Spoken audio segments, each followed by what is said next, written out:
ధర్మం కోసం ఎంత తగాదా అయినా పెట్టుకోవాలి, ఖచ్చితంగా అదే మానవ ధర్మం. ఖచ్చితంగా ఏ బంధమైనా ఉండని, ఏ బంధమైనా పోని, ఏ మిత్రుడైనా దగ్గరికి రాని, ఏ మిత్రుడైనా దూరం అని మనకు అనవసరం. మనం ధర్మం పార్టీ, ధర్మపక్షంలోనే ఉంటామని. మన బంధువులే అధర్మం చేస్తే మనం చెప్పాల్సిందే ఖచ్చితంగా.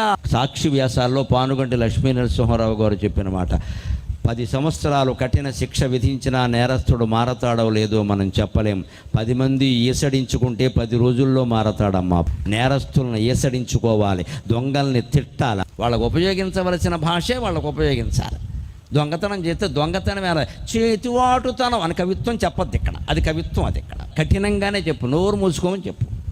ఇంకేమైనా వేరే తనాలు చేస్తే దానికి తగిన పదజాలమే వాడాలి. మరో అనుబంధం కాదమ్మా, వంకర పని అనేది సంసారం నాశనం అయితే అనుబంధం అంటావు నువ్వు. ఇక్కడ వంకర పనిగానే చెప్పాలి, నీ మొహం చూడడం చెప్పాలి. అప్పుడు ఖచ్చితంగా మనుషుల్లో మార్పు. ధర్మం కోసం ఎంత తగా